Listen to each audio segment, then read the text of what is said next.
नमस्ते, हमेशा खुश रहो बिटिया. I am JVN Dr. Lily Trivedi, and today I am going to take the class for BSc Agriculture second SEM Crop Physiology, Fundamentals of Crop Physiology, and the session today is Nutrient Uptake Mechanism. Now we come to the absorption of solutes. Now, they are usually absorbed in the form of ions. So, there are two methods mainly, passive absorption and active absorption. Under passive absorption, there is a diffusion theory, mass flow theory, ion exchange theory, which has the contact exchange theory and the carbonic acid theory, and the Donen equilibrium. In the active absorption, which involves the energy, is the carrier concept, the cytochrome pump theory, the protein lecithin theory, and the ATPs theory. As already said, the mineral salts are absorbed in the form of ions near the meristematic region of the roots, near the tips. Now, the root cells are not permeable to all the ions, so it is selectively permeable. So some salts are absorbed at equal rate and some at unequal rate. Now there are two types of absorption which does not require metabolic energy, that is passive absorption and active absorption. Under passive absorption, we are having, they are absorbed by the concentration gradient, and the process is simple diffusion, that is no involvement of metabolic energy. So this involves diffusion is simple movement of substance from higher concentration to lower concentration. Now diffusion can normally take place provided it should be that the concentration should be higher in the external medium. And diffusion can be of two types, simple or facilitated diffusion. In the facilitated diffusion, we have the channel proteins and the carrier proteins. So here you can see these are the channels which are formed through which potassium ions move. And this is simple diffusion where it is transporting, and here is a carrier protein. This is with the help of a carrier protein, the transported molecule moves from outside to inside. Now the channels are transmembrane proteins which function as selective pores through which the diffusion takes place across membrane. The 10 to the power of 8 ions per second is the rate, and they transport in response to external signals like voltage changes or hormone bindings. In the carrier transport, it is transported by a specific carrier protein to which the molecule binds. It is slower as compared to channel, and the rate of transmission is 10 to the power to 10 to the power of 4 molecules per second. It is also called as facilitated diffusion because the transport of ion occurs down its concentration gradient or electrochemical gradient. After this, we have the second theory, that is the mass flow theory, in which there is an increased salt uptake in rapid transpiring plants. So the transpiration causes mass flow of water, along which the salt is also absorbed. The third theory is the ion exchange theory, in which the anions and cations of the plant cells are exchanged for the anions and cations equivalent in the external medium in which the tissue is immersed. Now we have again two theories to explain this. First is the contact exchange theory. It was given by Jenny and Overstreet in 1939. Now the main components of this is that the ions are transferred from soil particles to the root without passing through any free solution. So how is the absorption? It is through electrostatic charge, so which is present on the surface of root cells and clay particles. So there is a thermal agitation and each of them oscillates. Oscillates means to move within a small volume of space. And when the oscillation volume of the two ions are in tune or same, their charge overlaps and they are exchanged from one to another. So here you can see this is the oscillation volume 1 and this is the oscillation volume 2. So here the potassium ion is there and this is the hydrogen ion. So when there is a same oscillation volume, the hydrogen ion moves here and the potassium ion moves towards the root. The second is the carbonic acid exchange theory. Now carbon dioxide is exchanged through the root cells which combines with water to form carbonic acid. Now this carbonic acid will dissociate into H plus and HCO. The HCO will go, now this H ion will go to the clay particle and from there the potassium ion will be exchanged and which again will combine with the carbonic acid to enter into the root here.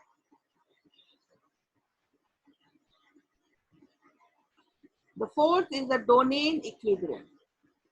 Now, Dohn equilibrium is that certain pre-existing or fixed non-diffusible ions are present inside the cell. Now, they cannot move outside. But however, the cell membrane allows both anions and cations from outside to move inside. Now, if we immerse a cell in the external salt in solution, on the inner side there are fixed ions. So movement of anion and cation will take place until there becomes the internal and the external becomes equal in the form of anions and cations. So this can be explained further from this diagram. Now you see this is the root, this is the inside and this is the external environment. Inside we have the potassium ion and A negative. It can either be chlorine or anything else. In the outside is the potassium bromide. So outside we have 6 potassium, 6 bromine and the inside we have 6 potassium and 6 negative ion A. Now what happens?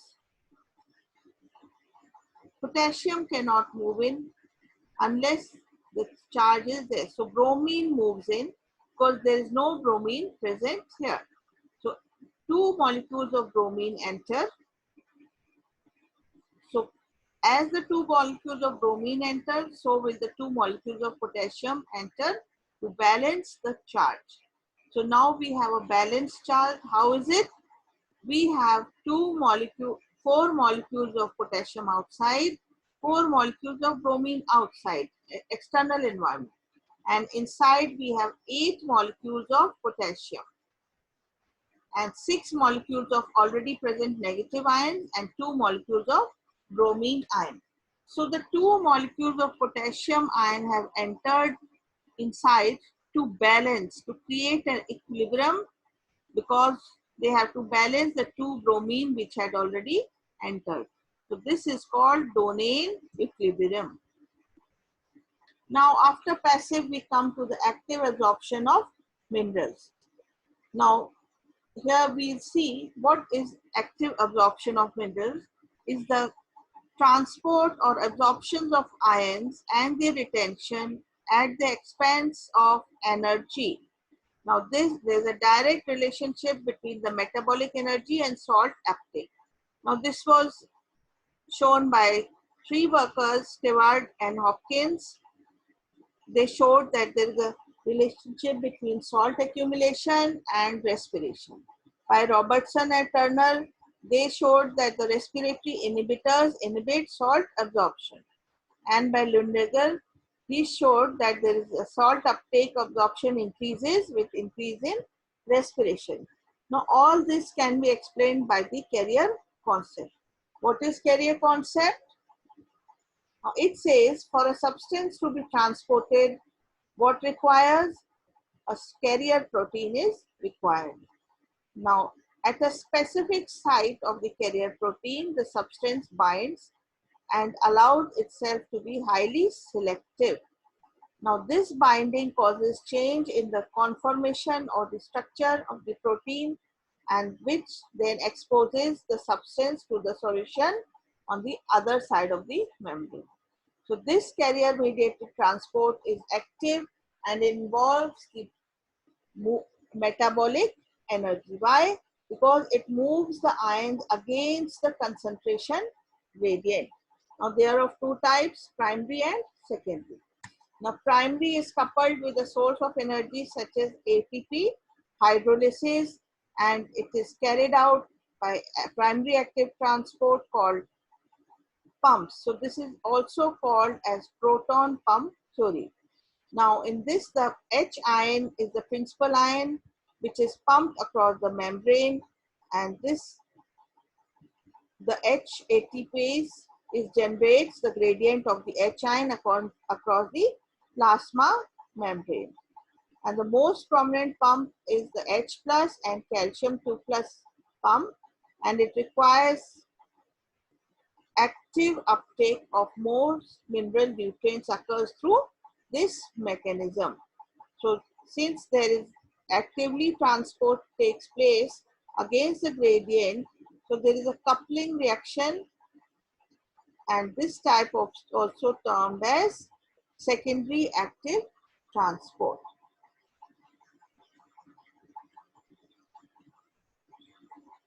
Now here you can see this is activated, this is ion carrier complex. Now these are molecules. Now here one has attached, and this is the carrier molecule. Now let's start. Here energy is used, and this is the activated ion carrier. Now it has been activated. Why? Because energy has been gained. Here it is going to absorb the ions and then transport across the membrane, form an ion carrier complex, and across the membrane go and release that ion. So this cycle involves the energy utilization. Now the secondary active transport, the protons here are excluded by the electrogenic H ATPase, which are operating in the ATP plasma membrane. So what happens as such, a pH gradient is created at the expense of ATP hydrolysis. Now this creates a electrochemical potential of proton motive force in the form of H plus gradient. Now this H plus can transport many substances against the gradient of electrochemical potential. So we have two types, the symport and the antiport. So symport and antiport. In symport, what happens? The two substances move in the same direction, and in the antiport, the moves in the transport downhill movement of protons drives the uphill or active transport of solute in the opposite direction. So symport means same direction, two molecules, substances are moving. In antiport, one is moving downhill and one is moving uphill. So here we have the symport and the antiport. This is the outside material of the cell. Here is the cytoplasm. So both the H ion and the molecule, both are moving in the same direction. In the antiport, the H proton is moving inward and the B ion is moving outward. So the direction is anti to each other. So this was the simple basics. I hope you have liked the lecture. Thank you very much. If you have any query, please write in the comment box. Will be resolved soon. This session was powered by Digital Session 2.0 of Jyoti Vidyapeeth Women's University. Namaskar. Thank you. Thank you very much.